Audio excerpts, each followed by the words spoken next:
It don't matter whose fault it is that something is broken if it's your responsibility to fix it. For example, it's not somebody's fault if their father was an abusive alcoholic, but it's for damn sure their responsibility to figure out how they're going to deal with those traumas and try to make a life out of it. It's not your fault if your partner cheated and ruined your marriage, but it is for damn sure your responsibility to figure out how to take that pain and how to overcome that and build a happy life for yourself. Fault and responsibility do not go together. It sucks, but they don't. When something is somebody's fault, we want them to suffer. We want them punished. We want them to pay.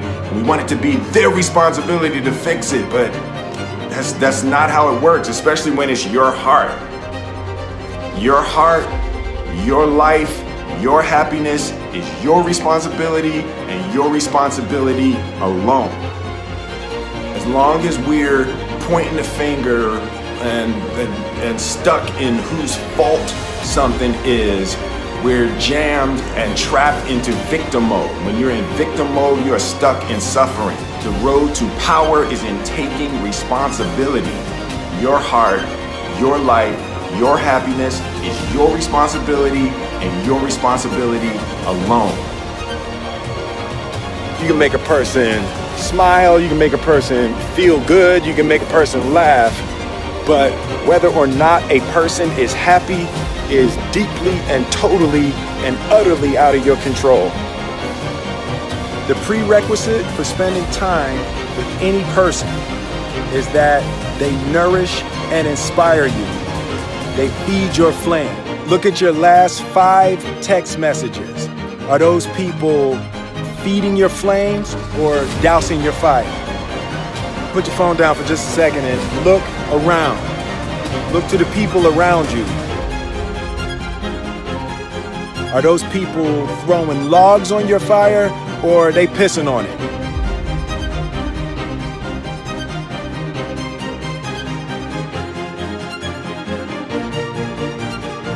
I want my life, I want my work, my family, I want it to mean something. And it's like, if you are not making someone else's life better, then you're wasting your time.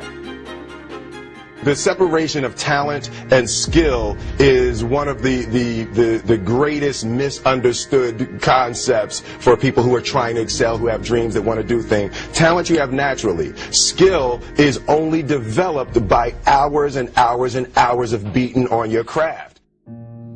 You don't try to build a wall. You don't set out to build a wall. You don't say, I'm going to build the biggest, baddest, greatest wall that's ever been built. You don't start there. You say, I'm going to lay this brick as perfectly as a brick can be laid. There will not be one brick on the face of the earth that's going to be laid better than this brick that I'm going to lay in this next 10 minutes. And you do that every single day. And soon you have a wall. And soon you have a wall. And I think psychologically, the advantage that gives me over a lot of people that I have been in competition with in different situations is it's difficult to take the first step when you look how big the task is.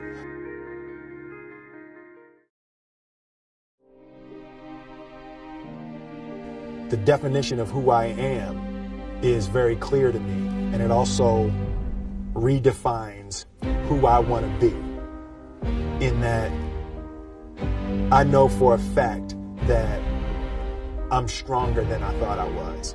You know, you can't help but ask yourself the question, what would I do if I was in Muhammad Ali's shoes? I'm motivated by fear. I hate being scared to do something. And I think what developed in my early days was the attitude that I started attacking things that I was scared of. Why were you scared in your bed the night before? What do you need that fear for? Just don't go. Why are you scared in your bed 16 hours before you jump? Why are you scared in the car? Why could you not enjoy breakfast? fear is fear of what?